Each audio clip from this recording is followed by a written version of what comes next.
اللہ الصلاۃ والسلام علیک یا نبی اللہ وعلی آلک واصحابک یا نور اللہ نویت سنت الاعتکاف۔ پیارے پیارے اسلامی بھائیوں اور مدنی چینل کے ناظرین، جب بھی مسجد میں داخل ہوا کریں اعتکاف کی نیت ضرور کر لیا کریں، اور یہ بھی یاد رہے کہ مسجد کے اندر کھانا پینا سونا سحری یا افطار کرنا یہ سب کچھ منع ہے، لیکن اگر ہم اعتکاف کی نیت کر لیں گے تو ضمناً ضرورتاً یہ سب چیزیں بھی جائز ہو جائیں گی۔ اب مثال کے طور پہ تراویح کے درمیان ہم پانی پیتے ہیں یا سحری افطاری کے وقت اگر مسجد میں کچھ کھاتے پیتے ہیں تو یہ شرعاً اجازت نہیں ہے، اس کی ناجائز ہے، لیکن اگر اعتکاف کی نیت کی ہوئی ہوگی تو انشاءاللہ یہ ہم امور بھی ہمارے لیے جائز ہو جائیں گے۔ درود پاک پڑھنے کے بے شمار فضائل و برکات ہیں۔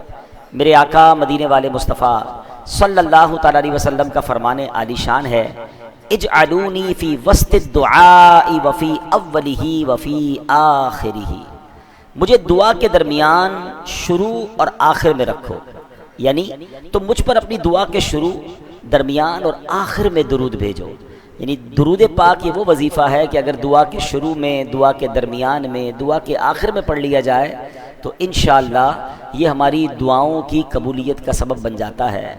وہ دعا مستجاب ہوتی ہے جس میں ہوتا ہے ضم درود و سلام، بالیقین سب سے افضل و اعلیٰ ذکر شاہ امم درود و سلام، طاعتیں سب اسی سے ہیں مقبول، طاعتوں میں اتم درود و سلام۔ تو ہمیں چاہیے کہ خوب درود پاک پڑھتے رہا کریں، اور ویسے بھی آج جمعہ کا دن ہے اور ہم یہ حدیث ہر جمعے کو ریپیٹ کرتے ہیں کہ حدیث پاک کا خلاصہ ہے جو جمعہ کے دن 200 بار درود پاک پڑھے اس کے 200 برس کے گناہ معاف کر دیے جاتے ہیں۔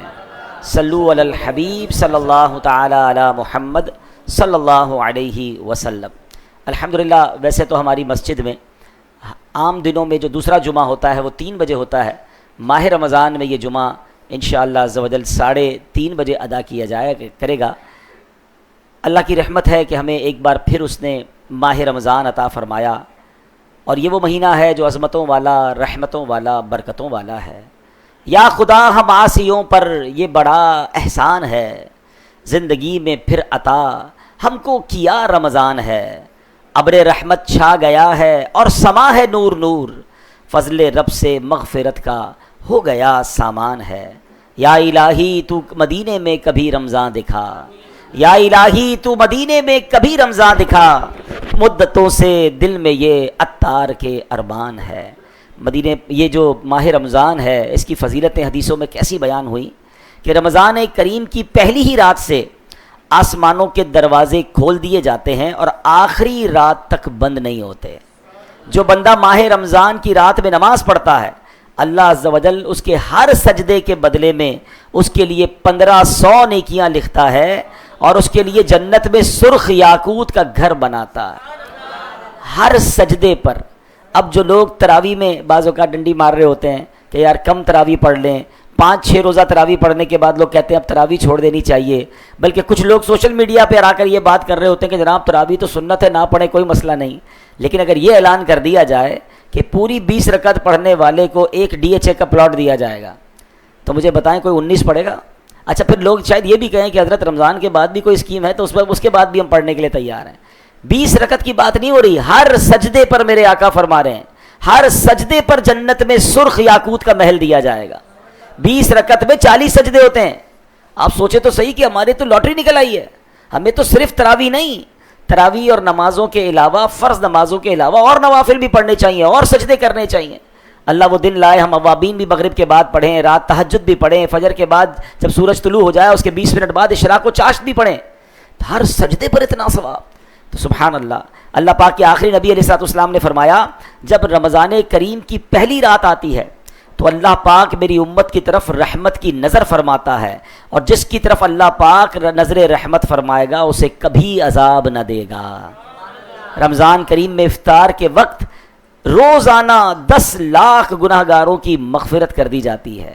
اور جمعے کا دن کتنا امپورٹنٹ ہے رمضان میں، اب سنیے، شب جمعہ اور روز جمعہ یعنی مغرب جمعرات کی مغرب سے لے کر جمعے کی مغرب تک ہر گھڑی میں 10 لاکھ لوگوں کی مغفرت کر دی جاتی ہے۔ اور یہ وہ لوگ ہوتے ہیں کہ جن پر جہنم واجب ہو چکی تھی، یعنی گناہوں کے سبب جہنم واجب تھی، اور رمضان کی برکت سے جمعہ کا دن آیا، ہر گھڑی 10 لاکھ بخشے جا رہے ہیں۔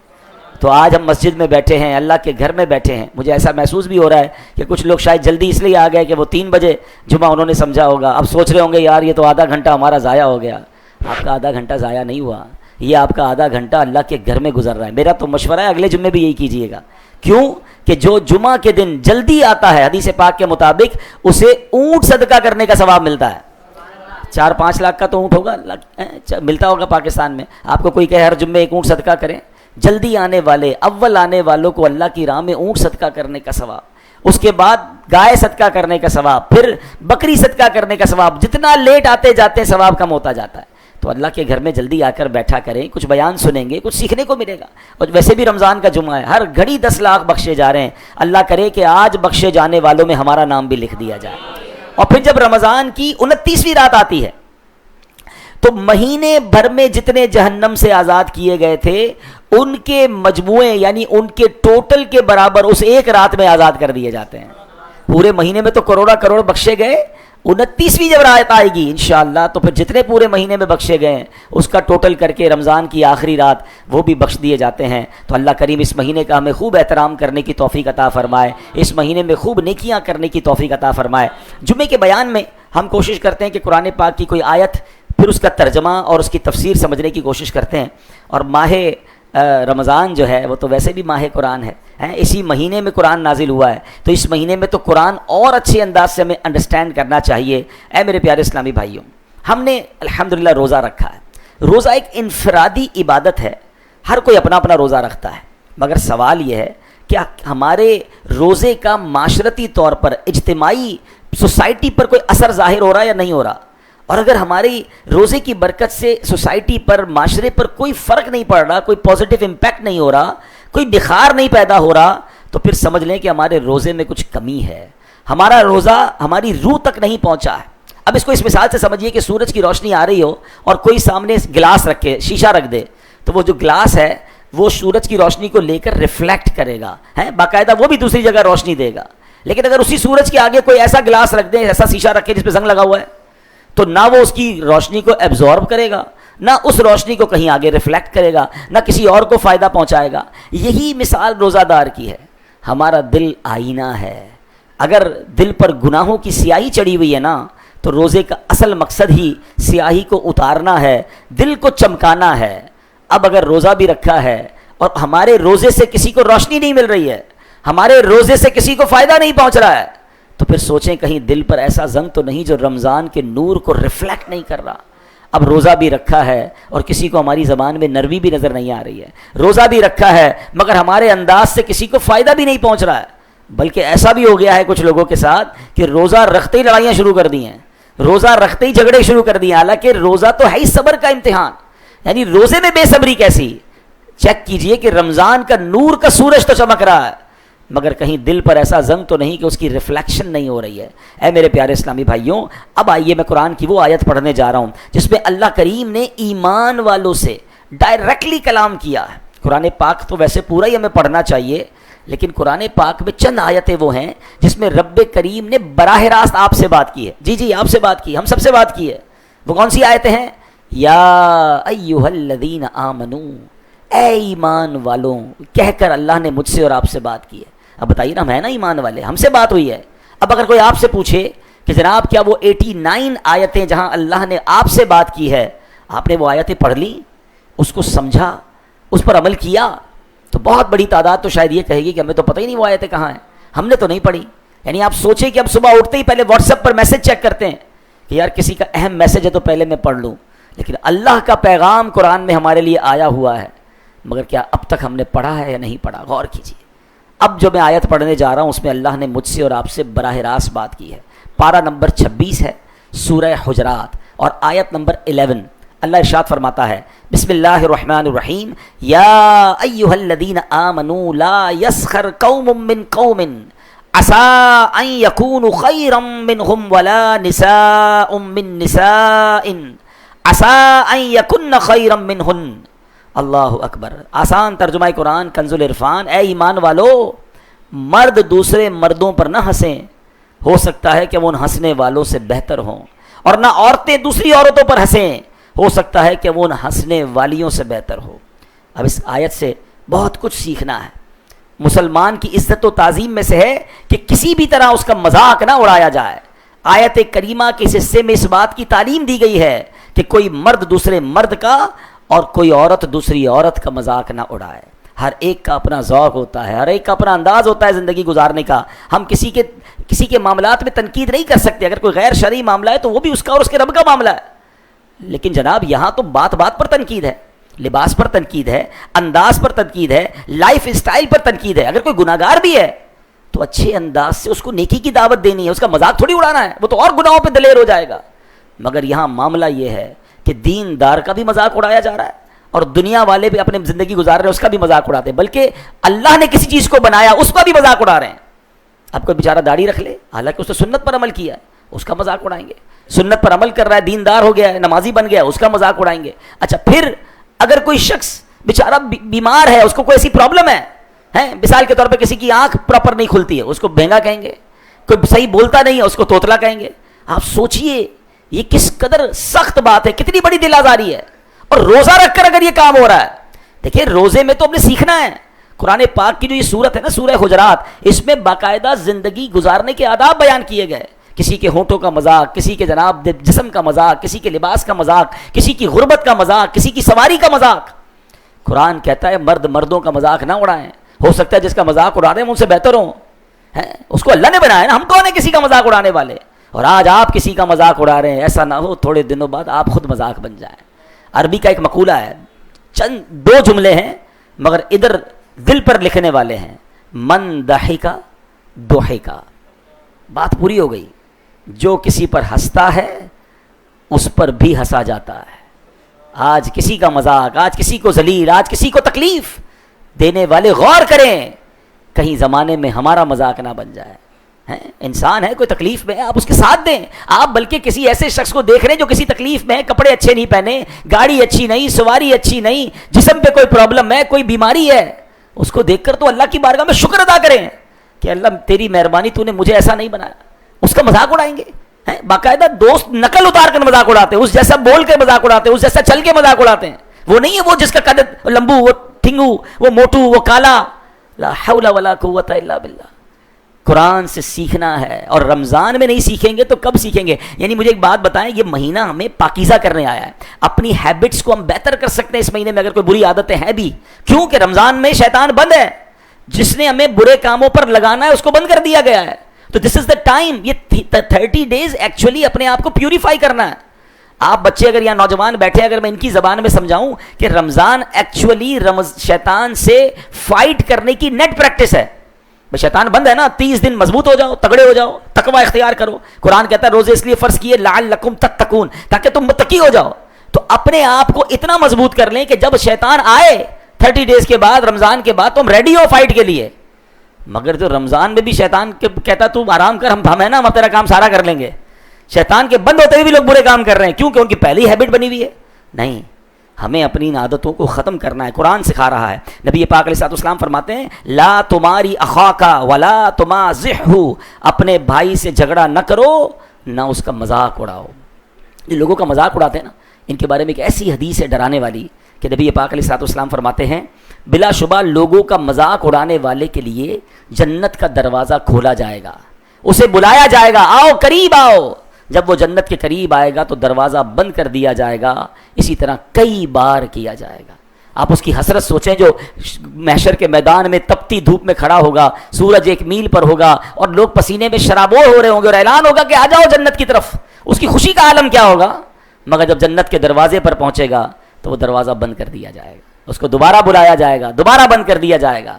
وہ لوگ سوچیں کسی کی بیل بجا کر بھاگ جاتے ہیں، اسے تکلیف دیتے ہیں، کسی کی گاڑی کی چابی چھپا دی، یہ دوستوں میں عموماً عام ہوتا ہے۔ یاد رکھیے وہ مزاح جو تکلیف دہ ہے، وہ مزاح جس سے انسان کو تکلیف پہنچتی ہے، حرام، جہنم میں لے جانے والا کام ہے۔ ایک ایسا مزاح ہوتا ہے جس میں چلے مسکراہٹوں کا تبادلہ ہو گیا، کوئی اچھی بات کر لی مگر اس میں جھوٹ نہیں ہے، اس میں دل آزاری نہیں ہے، وہ ٹھیک ہے، لیکن باقاعدہ تکلیف پہنچائی جاتی ہے، جھوٹی خبر دی جاتی ہے تمہارے والد کا ایکسیڈنٹ ہو گیا ہے، وہ بیچارہ روتا ہوا گھر پہنچتا تو پھر بعد میں ہنستے کہ ہم تو مذاق کر رہے تھے. اور اس بنا پر بعض اوقات ایکسیڈنٹ ہو جاتے ہیں لوگوں کے, وہ بیچارہ جلدی گاڑی چلاتا ہے کہ والد ہاسپٹل میں, والدہ ہاسپٹل میں. یہ کیسا مذاق ہے؟ مذاق جس میں تکلیف پہنچے. مزاح اور چیز ہے کہ آپ نے کوئی ایسی بات کی کہ سامنے والا بھی مسکرایا, آپ بھی مسکرا دیے. سبحان اللہ. سرکار دو عالم علیہ الصلوۃ والسلام کی طبیعت میں بڑا پیارا ایک سافٹ انداز تھا کہ نبی پاک کبھی کبھی ایسی گفتگو فرماتے کہ صحابہ کے چہروں پر مسکراہٹ آ جاتی. ایک صحابیہ آ کر نبی پاک سے عرض کرتی ہیں, حضور مجھے اونٹ عطا فرمائیے. نبی پاک فرماتے ہیں ہم تو تمہیں اونٹ کا بچہ دیں گے. ہیں کہتی حضور میں اونٹ مانگ رہی ہوں, آپ مجھے اونٹ کا بچہ دیں گے. آقا فرماتے ہم آپ کو اونٹ کا بچہ دیں گے. جب تھوڑی دیر ہو گئی تو سرکار علیہ الصلوۃ والسلام نے فرمایا کوئی بھی اونٹ اگر تمہیں دیا جائے گا وہ اونٹ کا بچہ ہی ہوگا نا. ہیں اب بتائیں اس میں کوئی دل آزاری والی بات تو نہیں, مگر پوری محفل میں مسکراہٹوں کا تبادلہ ہو گیا. بلکہ سچی بات ہے میں دیکھ رہا ہوں یہاں بھی کئی چہروں پر مسکراہٹ آ گئی ہے. یعنی سبحان اللہ, میرے آقا کا انداز دیکھیں, 1400 سال بعد بھی امت مسکرا رہی ہے. تو ایسا کام کریں نا کہ بھائی مسکراہٹ آئے, نہ کہ تکلیف پہنچائیں. تو مذاق نہیں اڑانا, یہ اللہ کو سخت ناپسند ہے. تو اے میرے پیارے اسلامی بھائیوں, اب اسی جناب آگے چلتے ہیں کہ اب تانا دیتے ہیں کچھ لوگ. حضرت عبداللہ علامہ عبد المصطفیٰ اعظمی رحمۃ اللہ تعالی علیہ فرماتے ہیں اہانت اور تحقیر کے لیے, کسی کو ذلیل کرنے کے لیے زبان یا اشاروں یا کسی اور طریقے سے مسلمان کا مذاق اڑانا حرام اور جہنم میں لے جانے والا کام ہے. یعنی نظر سے بھی مذاق نہیں اڑا سکتے. دیکھا نا, بولیں گے بھی نہیں کچھ, اشارے سے اگلے کو ذلیل کر رہے ہوں گے, دو دوست مل کر تیسرے کو, یہ بھی حرام ہے. اب ذرا غور کر لیجیے. اب آگے چلتے, قرآن آگے کیا کہتا ہے, وَلَا تَلْمِزُوا أَنفُسَكُمْ, اور آپس میں کسی کو تانا نہ دو. یعنی زبان یا اشارے کے ذریعے ایک دوسرے پر عیب نہ لگاؤ, کیونکہ مومن ایک جان کی طرح ہے. جب کسی مسلمان پر عیب لگایا جائے گا تو گویا اپنے اوپر ہی عیب لگایا جائے گا. کبھی کسی کو تانا نہ دیں, غریب کو غربت کا تانا نہ دیں. اللہ اکبر. کسی کو کسی کی جناب خاندان کے اس کی جو کیا کہتے ہیں برادری کا تانا نہ دیں. کوئی ٹھیلا لگاتا ہے اسے ٹھیلا لگانے کا تانا نہ دیں. جس کے یہاں صرف بیٹیاں ہوں اسے بیٹیاں ہونے کا تانا نہ دیں. ارے بیوی کو لوگ تانا دیتے ہیں کہ تیرے یہاں تو بیٹا ہی نہیں ہوتا, بیچاری کسی عورت کے یہاں اولاد ہی نہیں ہو رہی, اس کو بے اولادی کا تانا دیتے ہیں. کوئی بندہ بیچارہ کاروبار میں نقصان کر دیا, اس کو اس کا تانا دیتے ہیں. قرآن کہتا ہے تانا نہ دو. اے میرے پیارے اسلامی بھائیوں, نبی پاک علیہ الصلوۃ والسلام کی حدیث سنیے, بہت لعنت کرنے والے, بہت تانے دینے والے قیامت کے دن نہ گواہ ہوں گے نہ شفیع. حالانکہ اس امت کو یہ سبحان اللہ شرف حاصل ہے کہ سرکار علیہ الصلوۃ والسلام کی امت قیامت کے دن گزشتہ انبیاء کرام کی گواہ بھی ہوگی. یعنی یہ گواہی دے گی کہ انہوں نے اپنی امتوں کو تبلیغ فرما دی اور گناہ گاروں کی شفاعت کرنے والی بھی ہوگی. مگر جو مسلمان تانے دینے والا ہوگا وہ نہ گواہ ہوگا نہ شفیع ہوگا. تانے کی ٹونٹ کرنے کی عادت نکال دیں. اچھا تانا دینے والا پسند بھی کسی کو نہیں آتا. آپ بھی دیکھ لیں, آپ کو ایسا دوست ایسا بندہ کبھی اچھا نہیں لگتا, جب جاؤ اس کے پاس کوئی تانا ہی ہوگا. ایسے بندے کو گھر مہمان بنا لینا تو گھر پر آ کر پھر گھر کا انسپیکشن شروع کر دیں گے. یار ابھی تک پردے نہیں بدلے, ابھی تک وہی پرانے صوفے ہیں, یار تم خرچہ ہی نہیں کرتے ہو یار. بندہ کہ یار میں نے گھر میں مہمان بلایا, کوئی انسپیکٹر بلایا ہے, کسی کے گھر جا کر بھی تانے دے کر آئیں گے. نہیں جناب, تانا دینے والے کو دنیا میں بھی کوئی پسند نہیں کرتا. اللہ کے یہاں تو وہ ناپسند ہے, دنیا میں بھی لوگ دور رہتے ہیں. تو اپنے اندر جو ہے وہ خوشبو لائیے, اپنے اندر سافٹنس لائیے, لوگوں سے ملیں, انہیں خوش کر کے آئیں, نہ کہ ملاقات کر کے تکلیف پہنچا کر آئیں. تو اللہ کرے کہ ہم ان عادتوں کو چھوڑ دیں. اسی آیت میں ایک تیسرا ادب بیان ہوا. یہ ماہ رمضان میں یہ سنتے جائیے اور اپنے دل سے اپنی عادتوں سے ان برائیوں کو دور کرتے جائیے. قرآن کہتا ہے ولا تنابزوا بالالقاب, اور ایک دوسرے کے برے نام نہ رکھو. سیدنا مفتی محمد نعیم الدین مراد آبادی اس آیت کے تحت لکھتے ہیں, یعنی وہ نام جو انہیں ناگوار معلوم ہو ان ناموں سے نہ پکارو. جیسے کسی کو لمبو, موٹو, کالو وغیرہ کہہ کے پکارتے ہیں, نام رکھ دیتے ہیں. اچھا ہم بازوں کو پتہ ہے کیا کہتے ہیں, میرے دوست کو میں لمبو کہتا ہوں, اس کو برا نہیں لگتا, اس کو آپ کے سامنے برا نہیں لگ رہا, وہ آپ کے سامنے اظہار نہیں کر رہا. ہو سکتا ہے اکیلے میں جا کے آنسو بہاتا ہو کہ یا اللہ میرے کو ایسا قد دیا, میرا لوگ مذاق اڑاتے ہیں, مجھے ایسا موٹا بنایا کہ لوگ میرا مذاق اڑاتے ہیں, میرا رنگ کالا کیا اللہ, میرے کو لوگ کالو کہتے ہیں. کیوں کہتے ہو بھائی, اللہ نے بنایا ہے. اگر آپ کے ساتھ ایسا نہیں ہے تو آپ کو تو شکر ادا کرنا چاہیے. مگر کچھ لوگوں کے نام رکھتے ہیں. قرآن کہتا ہے برے نام نہ رکھو, ان کو ایک دوسرے کے برے ناموں سے نہ پکارو, اچھے ناموں سے لوگوں کو پکارنا چاہیے. اب اللہ اکبر, آگے قرآن پاک اسی آیت میں ایک اور برے عمل سے ہمیں بچا رہا ہے. ٹونٹ, ہمیں تنبیہ کی جا رہی ہے, ہمیں وارن کیا جا رہا ہے. کیا فرمایا, یا ایھا الذین آمنوا اجتنبوا کثیرا من الظن ان بعض الظن اثم. اے ایمان والو بہت زیادہ گمان کرنے سے بچو, بے شک کوئی گمان گناہ ہو جاتا ہے. اب اس آیت کے تحت کیا ہے؟ تفسیر صراط الجنان میں ہے، آیت کے اس حصے میں اللہ پاک نے مسلمانوں کو بہت زیادہ گمان کرنے سے منع فرمایا، کیونکہ بعض گمان ایسے ہیں جو محض گناہ نہیں ہیں، لہٰذا احتیاط کا تقاضا یہ ہے کہ گمان کی کثرت سے بچا جائے۔ اب گمان کی 3 قسمیں ہیں۔ نمبر 1 واجب، اللہ پاک کے ساتھ اچھا گمان رکھنا واجب ہے، اللہ جو کرے گا بہتر فرمائے گا۔ لوگ تو اللہ سے ہی بدگمان ہو گئے معاذ اللہ، کہ یار معاذ اللہ کہنے میں بھی ہمت نہیں پڑ رہی کہ اللہ ہماری سنتا نہیں ہے، میرے لیے تو کچھ ہوتا ہی نہیں ہے، ارے اللہ سے ہی بدگمان ہو گئے، اللہ جو فرمائے گا بہتر کرے گا۔ یہ واجب ہے کہ اللہ سے اچھا گمان رکھا جائے، کیونکہ حدیث قدسی میں ہے، حدیث قدسی کا خلاصہ ہے کہ میں اپنے بندے کے گمان جیسا اس کے ساتھ معاملہ کرتا ہوں۔ آپ اچھا گمان کریں، آپ کے ساتھ اچھا معاملہ ہوگا۔ کچھ لوگ کہتے ہیں نا یار برے وقتوں کے لیے پیسے بچا کے رکھو، کمیٹی ڈالتے ہیں، BC ڈالتے ہیں، اس کا مطلب آپ برے وقتوں کا انتظار کر رہے ہیں؟ نہیں، آپ جو یہ کہتا ہے اس کے ساتھ برا وقت آنے والا ہے، ریڈی رہیے۔ آپ یہ کیوں نہیں کہتے کہ میں اچھے وقتوں کے لیے پیسے جمع کر رہا ہوں، انشاءاللہ حج پہ جاؤں گا، مدینے جاؤں گا، پیسے ہوں گے تو کسی غریب کی مدد کروں گا، اللہ کی راہ میں خرچ کروں گا، تو انشاءاللہ اچھے ہی وقت آئیں گے۔ ہمیں کیوں یہ گمان رکھنا ہے کہ میرا ٹف ٹائم آنا ہے اس لیے میں تیاری کر رہا ہوں؟ اللہ بڑا کریم ہے، میرا مولا کریم ہے، وہ کرم فرمائے گا، مجھے مشکلوں سے محفوظ فرمائے گا۔ اللہ کے ساتھ اچھا گمان رکھنا یہ واجب ہے۔ نمبر 2 مستحب، یعنی نیک مسلمان کے ساتھ اچھا گمان رکھنا۔ کوئی بندہ چہرے سے نیک نظر آ رہا ہے، اس کے ساتھ اچھا گمان رکھیں، اس کی ٹو میں نہ پڑیں، یہ مستحب ہے۔ اور ایک گمان حرام جو ہمارے یہاں بہت زیادہ عام ہو گیا، اور وہ کیا ہے کہ اللہ پاک کے ساتھ برا گمان رکھنا، یوں ہی کسی مسلمان کے لیے بدگمانی کرنا، یہ حرام ہے۔ اب مسلمان کے ساتھ بدگمانی تو ایسی دماغ میں فٹ ہو گئی ہے، مثال دیتا ہوں، کسی کو فون کیا، اس نے فون نہیں اٹھایا، ہاں بھائی بڑا آدمی ہو گیا ہے، اب کدھر سے فون اٹھائے گا، مطلب ہوتا ہے تو فون اٹھاتا ہے۔ کسی کے گھر گئے، بیل بجائی، بچے نے آ کر کہا ابو نہیں ہے، اندر بیٹھا ہوگا جھوٹ بول رہا ہے، یعنی ہماری سوئی نیگیٹو سے شروع ہوتی ہے۔ بھائی کیا ہر فون آپ بھی اٹھاتے ہیں؟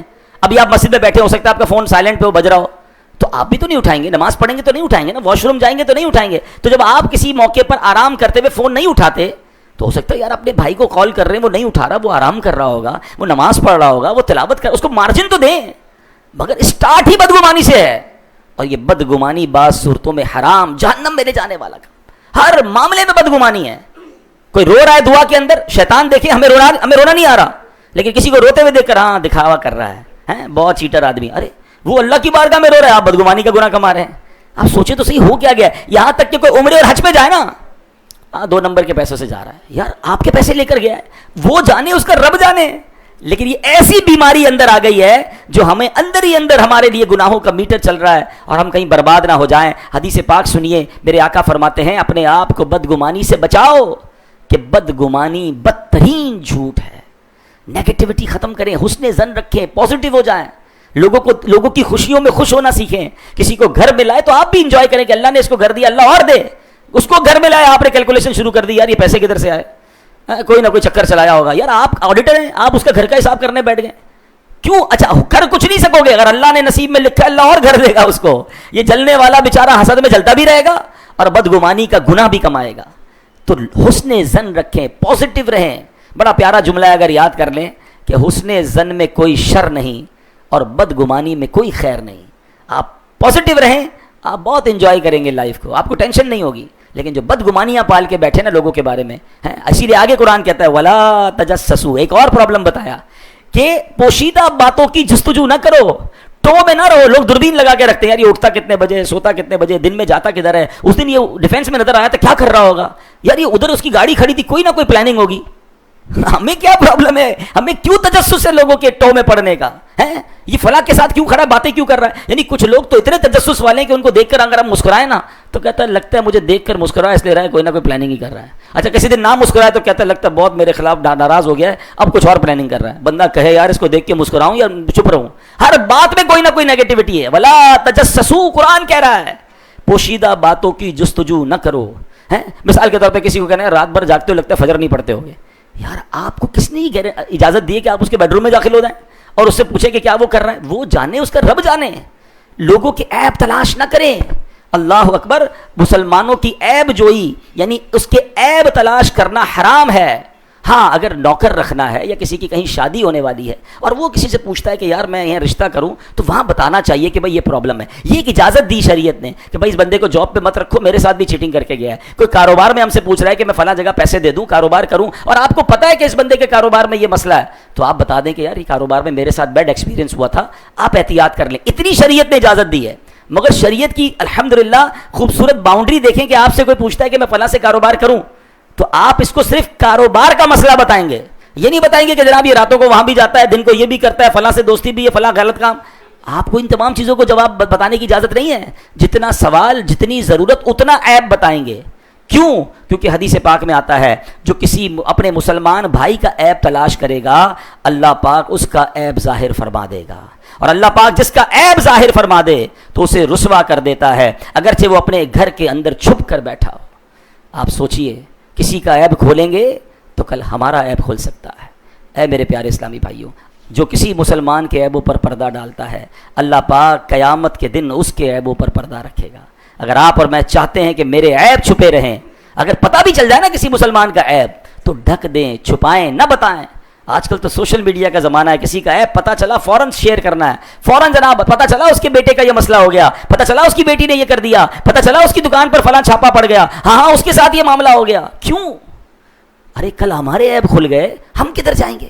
اگر چاہتے ہیں کہ دنیا اور آخرت میں عیب چھپے رہیں تو لوگوں کے عیب چھپائیں. تو میں نے خیر چند باتیں عرض کی ہیں. اے میرے پیارے اسلامی بھائیوں، یہ رمضان ہمیں پاکیزہ کرنے آیا ہے، تو اسی رمضان میں ان عادتوں کو نکالیے، بلکہ ہر اس عادت سے اپنے آپ کو بچائیے جس سے ہم گناہوں میں مبتلا ہو جاتے ہیں. ایک بات آخر میں عرض کر دیتا ہوں کہ جس طرح عام جگہوں پر گناہ کرنا غلط ہے، مگر کوئی مسجد میں آ کر گناہ کرے تو لوگ کیا کہیں گے؟ خدا کا خوف کرو یار، مسجد میں گناہ کر رہے. کوئی پاکستان میں گناہ کرے غلط ہے، لیکن کوئی مکے میں جا کر گناہ کرے وہ اور شدید ہو جاتا ہے. اسی طرح کوئی عام دنوں میں گناہ کرے وہ غلط ہے، مگر رمضان میں گناہ کرنا یہ اللہ کے غضب کو زیادہ دعوت دینے والی بات ہے، اللہ کو ناراض کرنے والی بات ہے. یعنی شیطان بند، نیکیوں کا اجر بڑھا دیا گیا اور تم پھر بھی رمضان میں گناہ کر رہے ہو. تو یہ گناہ کیوں ہوتے ہیں؟ ہماری عادتیں گناہوں والی بنی ہیں. جس کی جھوٹ بولنے کی عادت ہے، جس کی موبائل پر میوزک اور بے پردہ عورت اور طرح طرح کے ویڈیوز دیکھنے کی عادت ہے، جس کی جناب لڑائی جھگڑے کی عادت ہے، جس کی حرام روزی کی عادت ہے. رمضان تو آ گیا، شیطان بند ہو گیا، مگر وہ عادتیں کیری کر کے رمضان میں آ گیا ہے. پلیز خدارا ایسا نہ ہو کہ ہماری یہ بری عادتیں ہمیں رمضان میں بھی گناہ کروا دیں. تو ان گیدرنگز کو اوائڈ کیجئے، ان موبائل فون کی ایکٹیویٹیز کو اوائڈ کیجئے، ان سوشل میڈیا سے دور ہو جائیے، بلکہ ان دوستوں سے دور ہو جائیے کہ جہاں جا کر ہم سے گناہ ہو جاتے ہیں. ہم رمضان کو عبادت میں، تلاوت میں اور دعاؤں میں گزاریں. اللہ کریم ہمیں اس رمضان کی خوب برکتیں عطا فرمائے. ماہ رمضان میں میرے آقا خوب سخاوت فرمایا کرتے اور نبی پاک ہر آنے والے سائل کو عطا فرماتے. تو آپ بھی، ہم بھی کوشش کریں کہ اس مہینے میں خوب اللہ کی راہ میں خرچ کریں، اپنے غریب رشتہ داروں کا خیال رکھیں، اپنے ملازمین کا خیال رکھیں. اور اس کے ساتھ ساتھ میری گزارش ہے کہ دعوت اسلامی جو دنیا بھر میں دین متین کی خدمت کر رہی ہے، وہ دعوت اسلامی جس نے ہمیں اتنی پیاری مسجد کا تحفہ دیا، اور یہ ایک مسجد نہیں بلکہ اس دنیا میں 7,000 سے زیادہ مساجد دعوت اسلامی بنا چکی ہے، 19,000 سے زیادہ مدارس بنا چکی ہے، جس میں لاکھوں بچے بغیر فیس کے قرآن پاک پڑھ رہے ہیں، عالم بن رہے ہیں، درس نظامی کر رہے ہیں. الحمدللہ دعوت اسلامی سوشل میڈیا اور میڈیا کے ذریعے جو دین کی خدمت کر رہی ہے وہ آپ کے سامنے ہے. اور اس کے ساتھ ساتھ ویلفیئر کا کام جس شاندار انداز سے ہو رہا ہے، آج بھی فلسطین کی وادیوں میں دعوت اسلامی کے لوگ اپنا کام کر رہے ہیں FGRF کے تحت، اور تھیلیسیمیا کے مریض بچوں کو خون دیا جا رہا ہے. دنیا بھر کے کئی مقامات پر ہم سحری افطاری کا انتظام کر رہے ہیں. پاکستان کی جیلوں میں قیدیوں کو سحری افطاری کروائی جا رہی ہے. اور اس کے ساتھ ساتھ دعوت اسلامی کے ہزاروں اسلامی بھائی اس وقت فیضان مدینہ میں اعتکاف میں پورے مہینے کے لیے موجود ہیں، اور یہ پورے مہینے کا اعتکاف پوری دنیا میں ہو رہا ہے. تو وہ لوگ جو سحری افطاری کرانے کا شوق رکھتے ہیں، یہ بڑی نیکی حاصل کرنا چاہتے ہیں، اس میں بھی آپ ہم سے رابطہ کیجئے اور اپنی زکوٰۃ اور اپنے ڈونیشن میں دعوت اسلامی کا ساتھ دیجئے. اس مسجد کا بھی آپ نے ساتھ دینا ہے کہ ماشاءاللہ پورا سال یہاں جو رونق رہتی ہے اور پروگرامز ہوتے ہیں اس میں بھی اپنا ساتھ دیں. اور انشاءاللہ دعوت اسلامی کا جو ویکلی اجتماع ہے وہ ہر جمعے کو، اب رمضان میں جمعے کو ہوا کرے گا، ویسے جمعرات کو ہوتا ہے، رمضان میں جمعہ کو ہوا کرے گا اور عصر سے مغرب ہوا کرے گا. تو آج بھی یہ اجتماع ہوگا جامع مسجد فیضان اسلام فیز 6 میں، تو آپ اس میں بھی شرکت کیجئے. جیسے ہم نے سنا کہ جمعہ کا دن یہ خاص دعاؤں کی قبولیت کا دن ہے، تو آج کا دن اجتماع میں شرکت کر کے افطار افطار سے پہلے دعاؤں میں شامل ہوں. اگر آپ مدنی چینل کے ساتھ کنیکٹ نہیں ہیں تو روزانہ سحری اور افطار ٹرانسمیشن میں مدنی چینل کے ساتھ اپنی فیملی کے ساتھ وقت گزاریں کہ وہاں علم دین سیکھنے کو بھی ملتا ہے اور ان مقبول ساعتوں میں رکت انگیز دعائیں ہوتی ہیں, آپ اس میں بھی شامل ہو سکتے ہیں. اللہ کریم ہمیں عمل کرنے کی توفیق عطا فرمائے. آمین بجاہ النبی الامین.